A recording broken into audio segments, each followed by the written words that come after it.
Oke guys, kembali lagi bareng gua, yaitu Mimin, yakni admin di dalam channel Odisekai.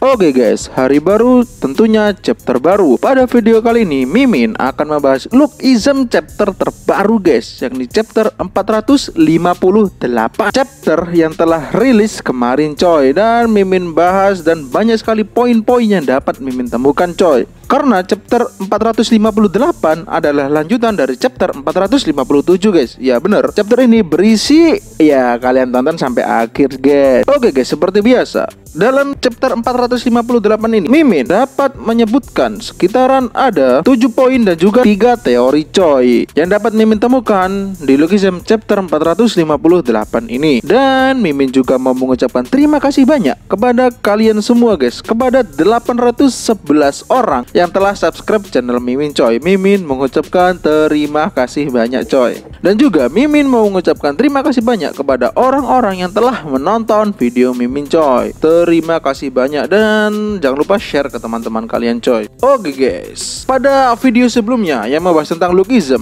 banyak sekali komentar-komentar dari kalian yang sangat menarik dan mengagumkan coy. Banyak teori-teori, penjelasan dan kritik buat Mimin. Tidak masalah, Mimin terima semuanya coy. Kalian sangat luar biasa.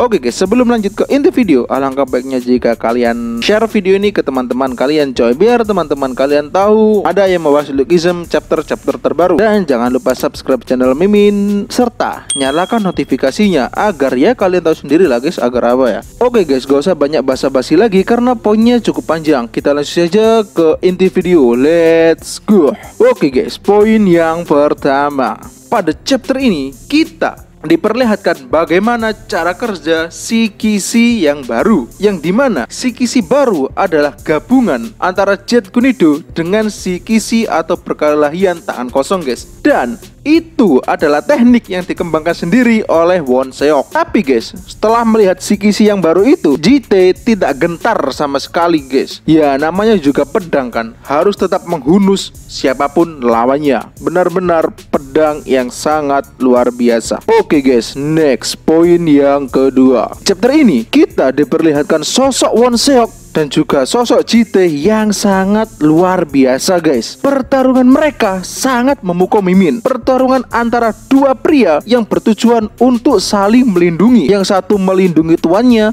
yang satu melindungi keluarganya. Di panel ini JT membuat Wonseok sebagai samsaknya guys. Namun sayangnya last hit dari JT berhasil dikonter oleh Wonseok dengan one inch punch. Dan dengan Shikishi barunya, Wonseok menyerang JT di jantungnya guys. Dan kemudian memukulnya di anu. Ya kan? Ini kayak memukul di anu gak sih guys? Curang gak sih ini guys? Dan setelah melakukan pukulan di jantung, Wonseok menjadikan JT menjadi samsaknya. Di sini kita diperlihatkan Kwon JT tidak berdaya menghadapi Wonseok dan juga Shikishi barunya. Dan pada chapter ini juga kita dikonfirmasi bahwa bayaran untuk menggunakan Shikishi baru sangat besar guys. Karena Shikishi barunya Wonseok memaksa dia mengeluarkan semua kemampuannya dan juga semua staminanya. Dalam artian, teknik ini masihlah menjadi teknik pedang bermata dua guys. Kenapa demikian Min? Nah, untuk pembahasannya nanti akan Mimin bahas di teori di bawah guys. Itu untuk poin yang kedua. Oke, next poin yang ketiga. Pada chapter ini kita diperlihatkan flashback tentunya guys. Flashback dari latihan Wonseok. Dan ternyata dia berlatih dengan Mr. Kim. Dan latihan itu adalah latihan yang sangat berat guys. Karena di panel ini kita diperlihatkan tangan Wonseok yang berdarah-darah. Dalam latihan tersebut dia membuat Pak Kim berlutut guys. Anjir, teknik Shikishi baru yang membuat JT menjadi samsak hanya bisa membuat Master Kim berlutut guys. Bahkan tubuhnya nggak ada luka sama sekali. Dan di latihan itu Wonseok berhasil menciptakan Shikishi baru yang digunakan untuk mengalahkan Kwon JT pada poin 2 di atas guys. Dan pada chapter ini ada panel yang menurut Mimin cukup menarik guys, yakni panel ini, panel Pak Kim yang bilang, dan sekarang kau tidak perlu khawatir untuk ditiru. Teknik barumu tidak memiliki pola tertentu, bahkan si jenius itu tidak akan bisa menggunakannya sesuai yang dia inginkan. Nah, Mimin ada teori mengenai hal ini guys. Nanti akan Mimin bahas di bawah ya. Oke, next poin yang keempat. Pada chapter ini kita diperlihatkan bahwa Kwon JT yang dimana dia adalah anak dari Kwon Baek-ho, tumbang guys. Dia kalah dengan Won Seok dalam duel antar pria, yang berarti Won Seok masih lebih kuat dari JT. Ya meskipun sama-sama tumbang kan pada akhirnya, tapi tumbangnya JT disebabkan oleh kekalahannya, sedangkan tumbangnya Won Seok disebabkan oleh kelelahan. Kali ini kita harus mengakui guys, kalau Won Seok member dari Hostel masih lebih kuat dari Kwon JT guys, yakni member dari Big Deal. Ya karena pada chapter ini Won Seok sudah diperlihatkan flashback, sedangkan JT masih belum diperlihatkan flashback guys. Bahkan sosok Kim Young aja nggak tunjukkan untuk membuat buff ke JT. Sedangkan untuk Won Seok, sosok Jang Hyun, sosok Hostel, sosok Mr. Kim ada untuk membuat dia menjadi lebih kuat guys. Itu poin yang keempat. Oke, next poin yang kelima. Pada panel-panel terakhir chapter ini, kita akhirnya diperlihatkan perselisihan antara Jajang dan juga Fanny. Di sini Jajang dia masih saja playing victim guys. Emang anjing itu Jajang ya. Dan dia memasang ekspresi seolah dia bosan dan seakan dia akan menang dengan mudah melawan Vasco sang pahlawan.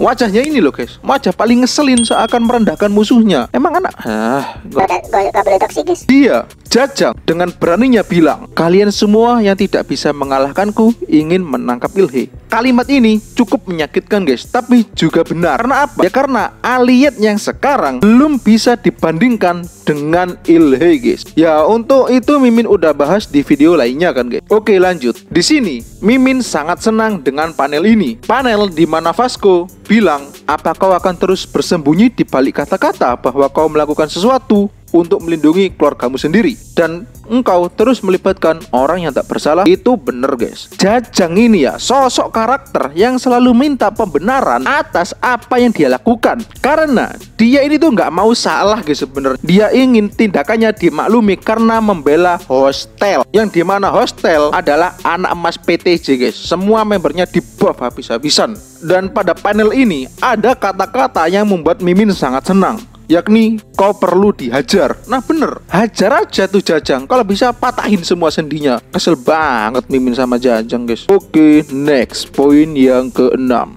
Oke guys, di sini kita diperlihatkan pembukaan sebelum war geden antara Vasco melawan Jajang. Di sini di panel ini Vasco dibuat melayang oleh Jajang hanya dengan tongkat, dan tindakan itu dibalas oleh Vasco dengan melempar Jajang. Sebenarnya ini Vasco salah guys. Harusnya Jajang itu dilempar ke tembok ya, biar remak-remak udah itu badan. Di chapter ini kita diperlihatkan latihan Vasco yang sangat ekstrim guys. Dan bahkan bisa dibilang latihannya adalah latihan yang mempertaruhkan nyawa. Kalian lihat guys, latihannya aja melompati air terjun. Namun setelah latihan begitu kerasnya, serangan mematikan yang dilancarkan oleh Vasco bisa dibelokkan dengan mudah oleh Jajang hanya dengan tongkatnya. Menurut kalian ini Jajang yang terlalu kuat atau build karakternya yang terlalu rusak? Komen di bawah ya untuk itu. Oke guys, poin yang ketujuh sekaligus poin yang terakhir. Pada chapter ini kita akhirnya diperlihatkan Yojin, si kacamata sialan.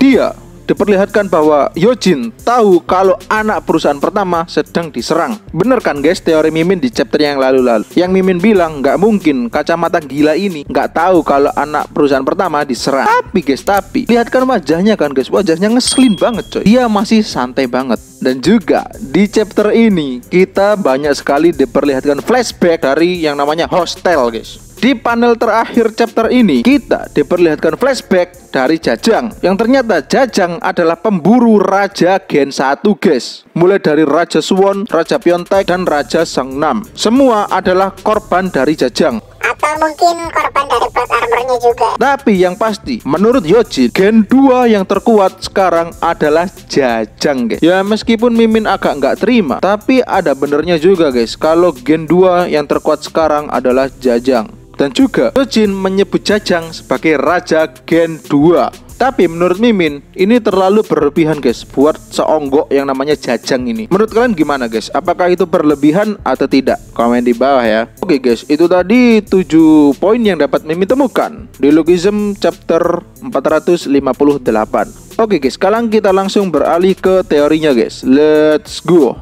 Oke, teori yang pertama, teknik psikisi baru. Pada poin di atas kan Mimin udah bilang bahwa teknik psikisi baru itu seperti pedang bermata dua. Itu bener guys, karena psikisi baru memerlukan seluruh tenaga untuk melakukannya. Maka teknik itu masihlah teknik sekali pakai. Dan maksudnya teknik pedang bermata dua adalah jika musuh yang terkena teknik itu belum tumbang, maka yang ada hanyalah kekalahan untuk Wonseok. Karena kan Wonseok udah nggak bisa bergerak guys, sedangkan musuhnya belum tumbang. Tapi tidak menutup kemungkinan kalau Wonseok akan bisa menyempurnakan teknik itu. Mengingat dia adalah murid Mr. Kim dan juga anggota dari Hostel, yang dimana Hostel ya kalian tahu sendiri lah guys, gimana perkembangan anggota Hostel di Lookism ini. Itu teori Mimin yang pertama, bahwa Wonseok akan bisa menyempurnakan teknik psikisi barunya guys. Menurut kalian gimana? Komen di bawah ya. Oke guys, teori yang kedua, psikisi baru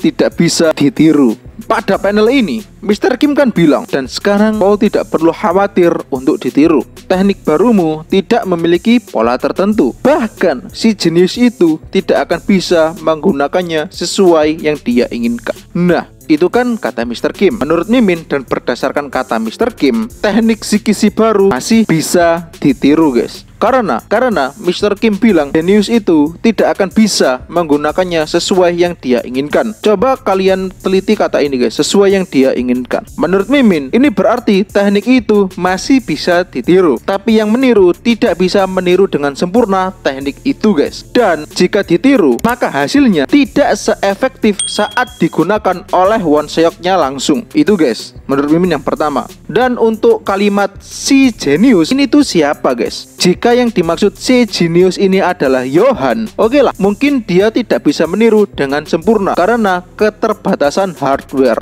Tapi jika yang meniru adalah Park Hyung-soo, gimana ayo? Kan Park Hyung-soo itu bukan meniru guys, melainkan menyempurnakan teknik. Jadi kemungkinan teknik ini masih bisa ditiru oleh Park Hyung-soo. Dan kalau tahu tekniknya bisa ditiru oleh Park Hyung-soo, mungkin Wonseok ini akan kena mental guys. Itu teori Mimin yang kedua, teknik ini masih bisa ditiru oleh Park Hyung-soo. Gimana menurut kalian guys? Komen di bawah ya. Oke guys, teori yang terakhir sekaligus teori yang ketiga, alur pertarungan Vasco melawan Jajang.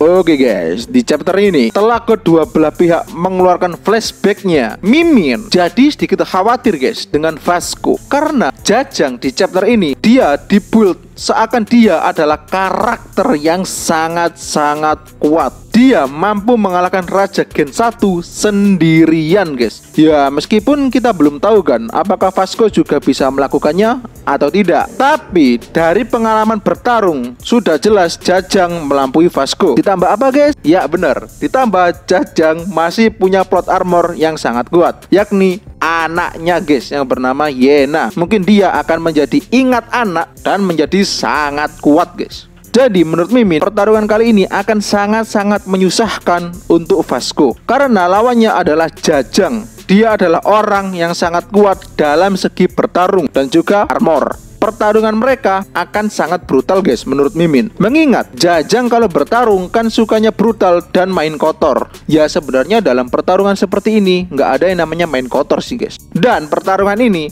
akan sangat layak untuk ditunggu guys. Apalagi jika Jajang disamsakin oleh Vasco coy. Itu teori Mimin yang terakhir sekaligus penutup untuk video ini coy. Gimana menurut kalian? Komen di bawah ya. Oke guys, itu tadi 7 poin dan juga 3 teori yang dapat Mimin temukan di Lookism chapter 458 coy. Video ini cukup panjang guys karena poin-poin yang dapat Mimin temukan itu lumayan banyak dan lumayan panjang coy. Terutama chapter ini sangat menarik karena kita diperlihatkan Hostel win streak coy. Mimin bingung sampai namanya Hostel ini guys, jujur. Oke guys, seperti biasa apabila ada kurang lebihnya Mimin mohon maaf dan bisa kalian tambahkan di kolom komentar coy. Jika kalian suka dengan video ini boleh kalian like. Jika kalian suka dengan channel Mimin boleh kalian subscribe channel Mimin dan nyalakan notifikasinya guys, agar kalian tidak ketinggalan video-video terbaru dari Mimin coy. Dan juga jangan lupa share ke teman-teman kalian guys. Oke. Oh ya guys, jangan lupa berteori di kolom komentar ya. Oke guys, sampai jumpa di next video. Bye bye bro, bye bye.